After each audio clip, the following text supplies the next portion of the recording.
Change is always happening, but no matter what changes in 5 years, there's one thing that will stay the same: the price of your internet.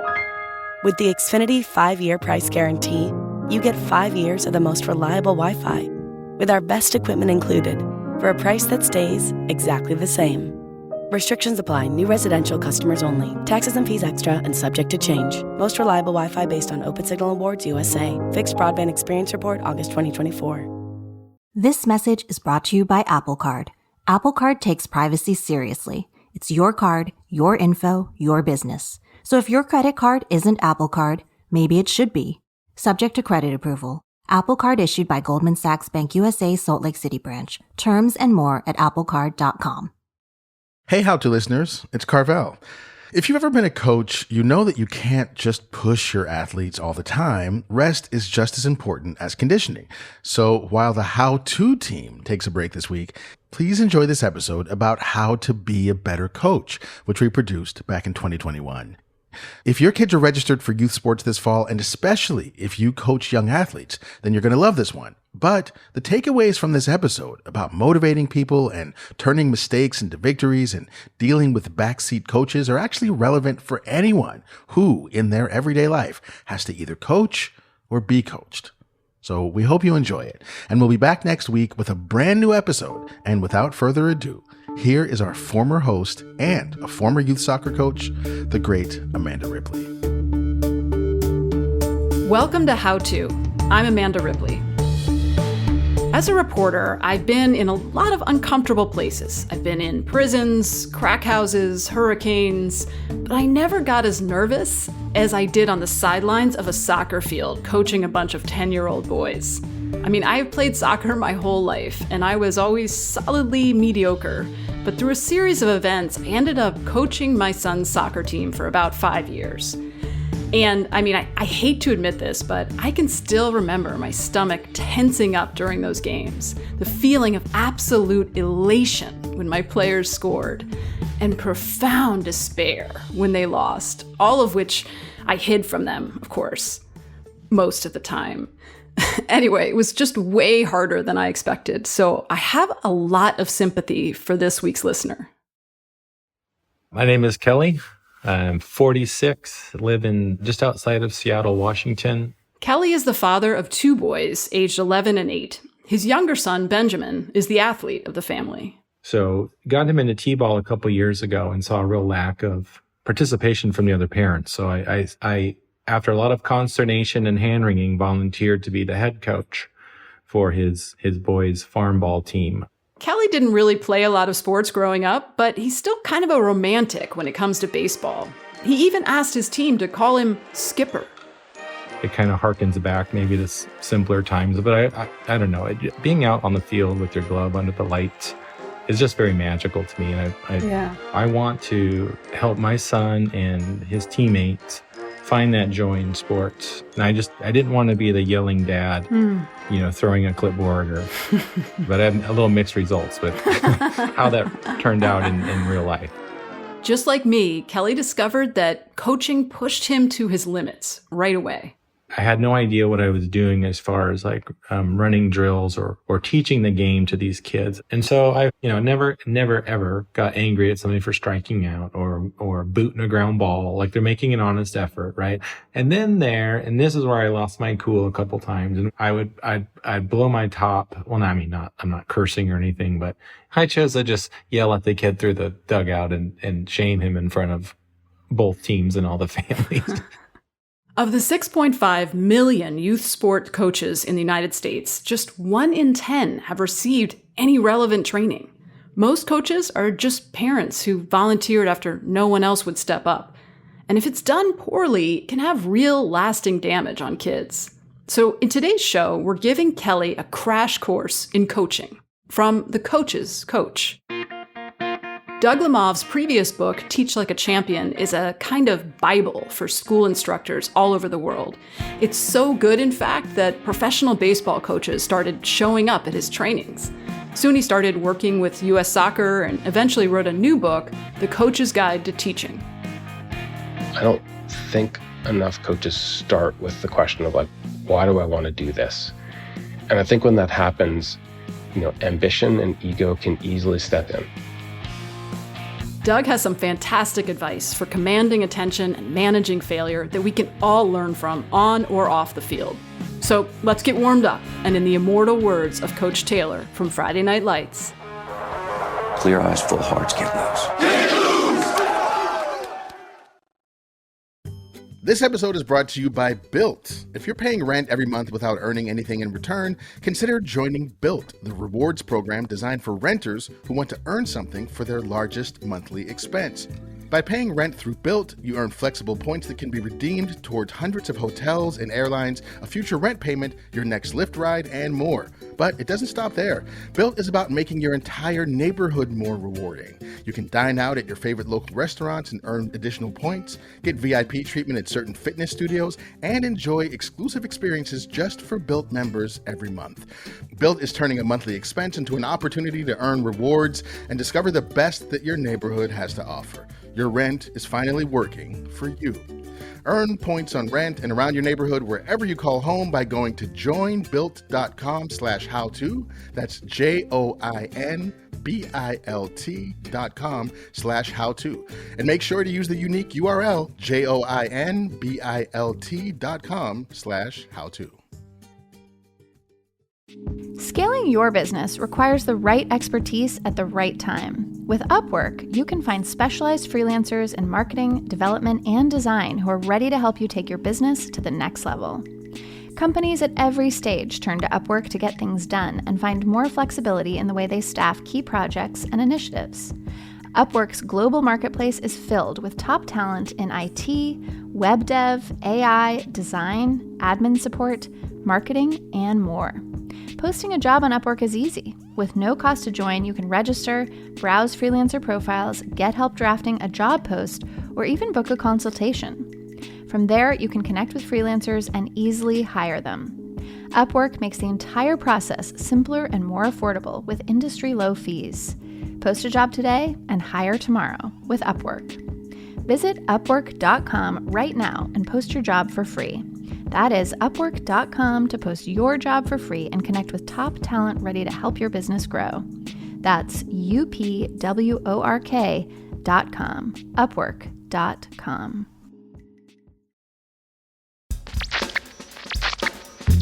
If you enjoy How To, the best way to support this show is by joining Slate Plus, Slate's membership program. Your contribution helps us produce the unique stories that you hear in our feed every week. And in addition to supporting our journalism, members never hear an ad on a Slate podcast and never hit a paywall on the Slate website. Slate Plus members are essential to keeping this show going, so I hope you'll join if you're able.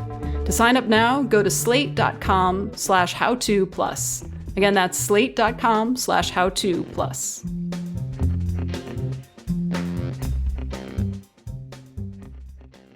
In our popular imagination, there are generally two types of coaches. One is the maniac coach that Kelly's trying not to be, like Will Ferrell in the comedy Kicking and Screaming. All right, let's break someone's clavicle on 3. 1, 2, 3, break someone's clavicle! Hit the field, let's go. That's a trick, you know that? Move it, move it! Then there's everyone's new favorite coach, Ted Lasso. Me? I love coaching. For me, success is not about the wins and losses. It's about helping these young fellas be the best versions of themselves on and off the field. Kelly is trying to be like Ted. Yeah, that was the first thing that popped into my mind. I'm certainly not like him in that way. I don't have a lot of funny puns and whatnot. That's who I'd want to be, right? Is that ultimate encourager. And someone who prizes fairness as much as winning. I created a dashboard in Excel that I managed playing time at every single position by percentages of games played. I wanted to make sure that I wasn't favoring anybody, especially my own kid, who loved to play pitcher. But when the final tournament of the season arrived, his competitive side started to show itself. Once the stakes got higher and it was win or go home, my coaches talked me into abandoning the whole everybody plays the same percentage. Out with the spreadsheet. Before we go any further, I wanted to ask our expert Doug Lemov the $1 million question. Should kids get equal playing time? There should be some minimum that everyone gets to play and some equity to it. But perfect equity is not fairness, that like, especially when some kids work really, really hard or do everything you ask them to do and are great teammates, like at some point there should be reasonable rewards for extra effort. Okay, good to know. Now let's see how that worked out for Kelly's team in the do or die semifinal game. We were up for a good part of the game and we're feeling good and having fun, and just, all of a sudden the wheels just come off and we lost. And after every game, we'd go circle up real quick in the outfield and I would give out a game ball. The kids were in tears, and we were the Pirates, and we all had like Pittsburgh Pirate hats and gear, and the parents bought flags, and we had eye patches for the last picture and stuff. And it was just really sad that it was over, and I got choked up. I mean, look, everybody's season ends with a loss except one team. One, the fact that they're upset shows that it matters to them, that they care about their performance and they care about the team. So like, that's a good thing. Part of it is just learning how to lose and how to deal with, disappointment.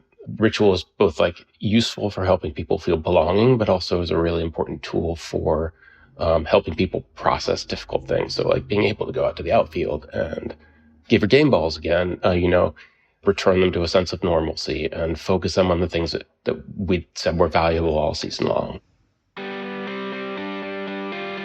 Here's our first pointer. Create rituals that build a sense of belonging, and do them every time, win or lose, tears or no tears. We'll talk later about how to manage loss, but for now, figure out what's really important and back those values up with rituals. As Doug likes to say, you can get a lot wrong if you get the culture right. Worse than the loss, like that was bad, it stings, but it was pretty quick.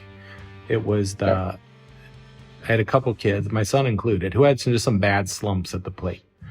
And there one kid who probably has the sweetest swing on the whole team, really good athlete, great kid, and just all of a sudden, like a case of the yips, he could not hit the ball, not even foul it off, couldn't make contact. And that went on for 4 or 5 games. He had family out to watch him. His grandparents or whatever came out, and his kid's in tears after. I'm like, why is he disappointed? Why is he crying? He's like, well, he's got his whole family here. My heart broke for that kid. Every swing was just like a knife in my back. I was like, just please hit it, please hit it. Yeah, there's value in failing and losing, and there's also like a tipping point, right, where it becomes like torture. Yeah. Doug, it seemed like most of the feedback really has to happen in practice, right? Like at the game, there's just very little that helps. Is that right? I think that for the most part, that's true. There's very little you can teach during the game. What you can really do is remind players of things that you've taught them during practice. And, the backstory on this is a working memory, which is the part of your brain that you think with consciously is really, really small. You can only keep sort of like one core idea in your head at a time.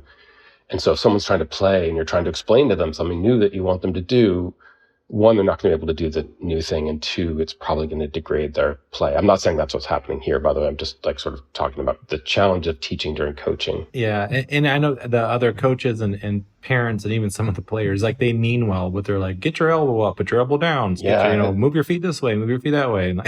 When you start to struggle, everybody's got advice for you, right?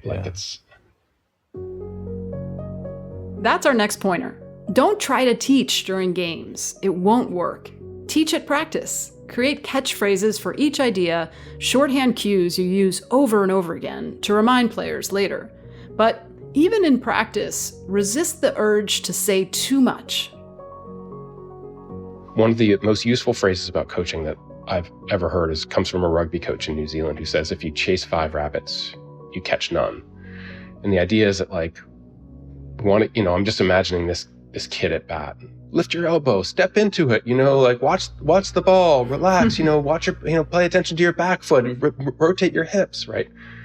Even if those were good pieces of advice, lots of times we try and make athletes better by trying to tell them lots of things to do at once. And the result is that you can't really concentrate on or follow through on any of them. And it just results in confusion in working memory. And so, interestingly, a couple weeks ago, I was working with a coach he's an assistant coach of an NBA team. One of the interesting things about watching the practice session is there are all these assistant coaches around. And so pretty much everything that a player does during this practice session, someone is commenting on it to the player. And so what we talked about was, one, like having coaches just have a clipboard and a place to write things down, right? So like we can actually make a strategic decision about the one thing to tell him to focus on, as opposed to like him just being harangued by this sea of feedback. Here's another tip. Chase one rabbit at a time. Don't overwhelm players with feedback, even in practice. Keep all those other teachable moments on a clipboard for later use. Yeah, this is all really good advice, actually, because there's so much going on during the game and the pressure is so high, and it's just a quick snapshot, whereas this should be done in practice. Doug, do you have any thoughts about how can a coach manage backseat coaching from parents? That's so challenging because, of course, often parents mean well by it, but they, it can be very counterproductive, both to players' growth and to the culture that's happening on the field. And it's, the better you get and the farther you go, the more challenging it's going to be. Yeah, I bet. So I think like having a preliminary conversation with parents at the beginning of the season, which is like, here's like, we need to be disciplined about not talking about umpires and referees, either during the game or even like, I can't control this, but like if you get in the car and the first thing you say to your son is, wow, the umps really cost us the game there, you're preventing them from thinking about, what's useful for them, which is how did you play and what can you improve on, or did you have a great time, etc. And so if I can communicate that to parents in advance, like we're trying to really work on our coverage and making sure that like we're always covering the right base and we're always throwing to the right base.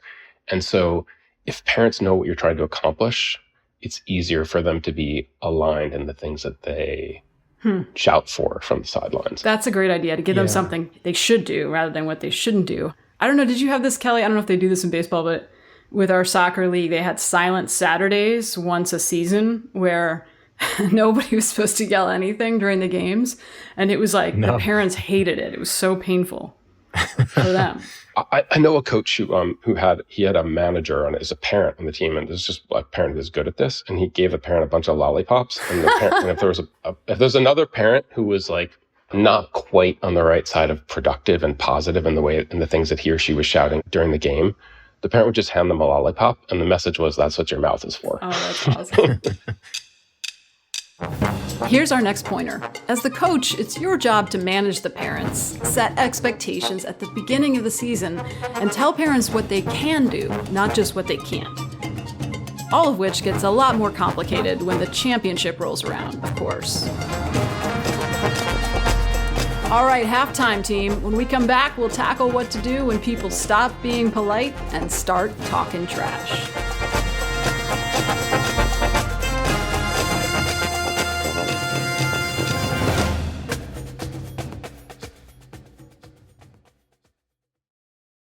This message is brought to you by Apple Card. Did you know Apple Card is designed to help you pay off your balance faster with smart payment suggestions? And because fees don't help you, Apple Card doesn't have any. So if your credit card isn't Apple Card, maybe it should be. Subject to credit approval. Apple Card issued by Goldman Sachs Bank USA Salt Lake City branch. Variable APRs range from 18.24% to 28.49% based on creditworthiness. Rates as of July 1st, 2025. Terms and more at applecard.com. This episode is brought to you by Built. If you're paying rent every month without earning anything in return, consider joining Built, the rewards program designed for renters who want to earn something for their largest monthly expense. By paying rent through Built, you earn flexible points that can be redeemed towards hundreds of hotels and airlines, a future rent payment, your next Lyft ride, and more. But it doesn't stop there. Built is about making your entire neighborhood more rewarding. You can dine out at your favorite local restaurants and earn additional points, get VIP treatment at certain fitness studios, and enjoy exclusive experiences just for Built members every month. Built is turning a monthly expense into an opportunity to earn rewards and discover the best that your neighborhood has to offer. Your rent is finally working for you. Earn points on rent and around your neighborhood wherever you call home by going to joinbuilt.com/howto. That's JOINBILT.com/howto. And make sure to use the unique URL JOINBILT.com/howto. Abercrombie denim is everything right now. denim should feel like this. Confident, easy, like your butt has never looked better.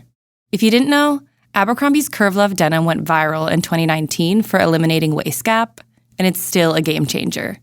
Between that and their classic fits with a straighter line from waist to hip, the perfect denim does exist.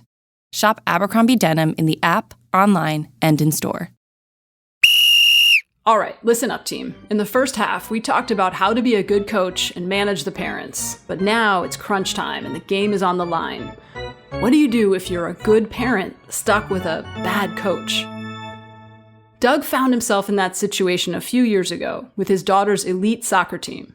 The worst coach that my daughter ever had, she was the coach of the A team and my daughter was on the B team, and she came to coach the B team because their coach was out that day, and they weren't playing well. And at halftime, she was like, "This is why you're the B team and not the A team, because you guys don't want it hard enough." And there was just a lot of telling 14-year-old girls that their struggle was like a personality flaw on their part. And I moved my daughter to a different club after that. Well, it's a lot like when your kid gets a teacher who is, undertrained and doing counterproductive things. Then you probably have to think about stepping in as a parent, but I hesitate to say that out loud to parents because so many parents, use that tool in a counterproductive way, confronting the coach about my kid didn't start. Yeah, right. Learning to deal with unpleasant people or situations is a life lesson, one that people come to sports for. But it's not an excuse for coaches to degrade or demean their players. There has to be a better way to motivate kids to try harder, right? One of the things that interrupts the feeling of pleasure that players have is when there isn't a culture of error, which is when it's not safe to fail and when it's not safe to make mistakes. And so a phrase that I was going to suggest to you, Kelly, you described briefly, shouting at the kid to cover second base, I think a really good phrase for using in practice is, "I'm so glad I saw that mistake." Then we're going to study the mistake and it's actually going to be really interesting and I'm going to learn from it. And then I'm going to be happy because I understand the game better. I always think it's great to think about giving feedback to players in a way that expresses your belief and faith in them and also teaches them how to be better because that's what they want. Here's our next few tips from the playbook. Capitalize on mistakes and turn them into learning opportunities. Don't be afraid to tell a kid they're wrong, but do it right. Doug says there's a few ways to do this. First, talk aspirations. When you get to the next level, you're going to need that ball's going to have to come out of your glove a little bit faster, so let's practice that now. Second, set a challenge. That was pretty good, but I want you to see if you can get the ball out of your glove even faster. So here's how I want you to field the ball, and you see if you can do it, big league quality. Third, assume the best when a player makes a poor decision. I can see why you wanted to go to third there, right? You wanted to get the lead runner, but there's a force at second. And so in this case, I love that you're thinking about that. But in this case, the right decision is to throw to second. Fourth, a lot of teachers and coaches use the praise sandwich. A compliment, then the criticism, then another compliment. But kids see right through that. One time, actually, when I was a teacher, a student said this to me. She said, "Mr. Lamov, when I want to know what you really thought of my paper, I skip down over all the nice things you say until you get to the word but, and then you tell me the truth." and what that tells me is that she had learned to basically discount the positive because she knew it was always sort of obligatory. So when I use praise, I really want it to pop for players. And so I want to preserve it and not overuse it. That sounds like a lot like parenting too, right? Not to overpraise. Oh, yeah. Kelly, does this resonate with you? It does. And this is really awesome insight. I'm curious though, Doug, what you'd think about, we have the batting order. We shout it out. It's right there in the dugout. We always keep the same order. And kid's just sitting there on the bench, jabbing away with his buddies, doesn't have his gloves on, doesn't have his helmet, doesn't have his bat. And I will lose my cool, man. It's stuff like that that just felt very disrespectful to me and the team. And I lost it. And I told him, "Nope, you don't get the bat. We're skipping over you. You're going to lose your turn." And I'm shouting too. I am yelling, not abusively, but my voice is. You're frustrated. I'm frustrated. And I'll feel bad about chewing that kid out Sure. probably for a while.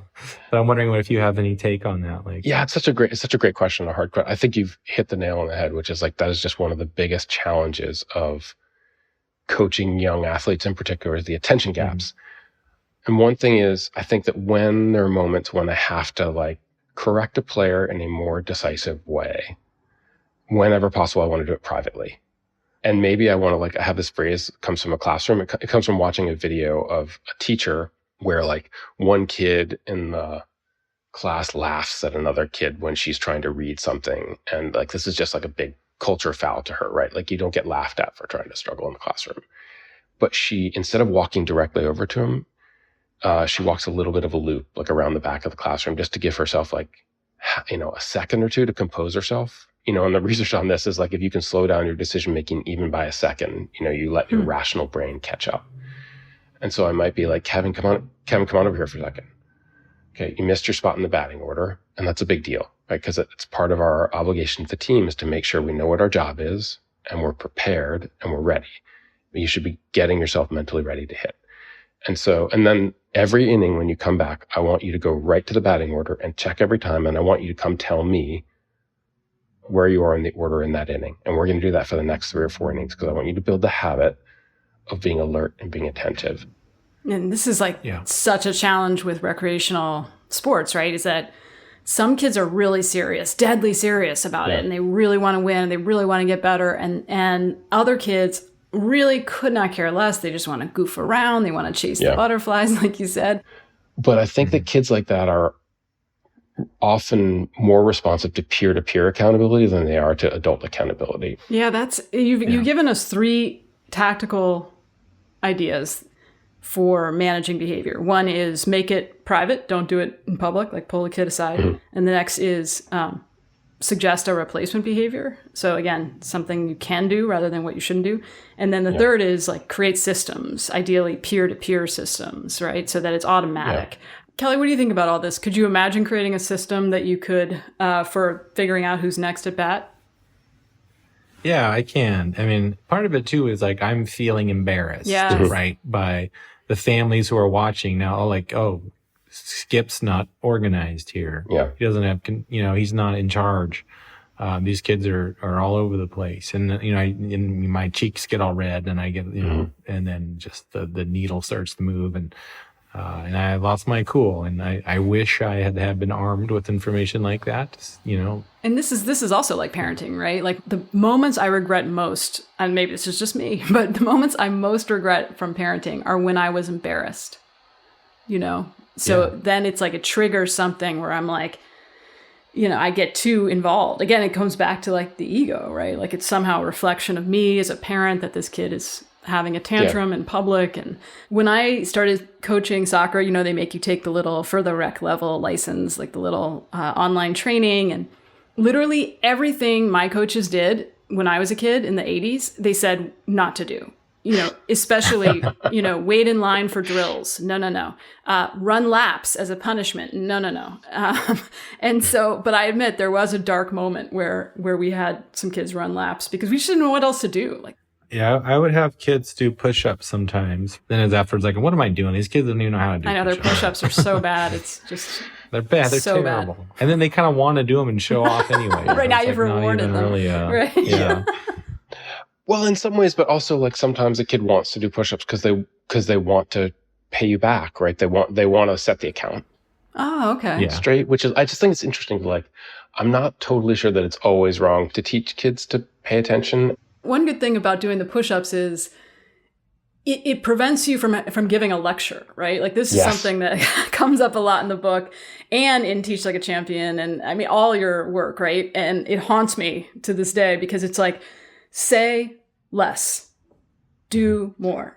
One benefit of it is it's right away. And there's a lot of social science research that says a much smaller consequence immediate to the behavior that you're trying to change is much more effective than even a much larger consequence that comes later. Okay, so everybody loses it once in a while. Do you recommend apologizing if you do lose it? Yeah, I mean, for the most part, I think if we want students to be comfortable making mistakes, we have to be comfortable making mistakes. Yeah. And I just think accountability is a lot of what well, it's a lot what sports are about as well, what life is about. Yeah, I think it's important to be able to be accountable. That's encouraging. Kelly, I wonder has this been helpful? What's kind of sticking with you?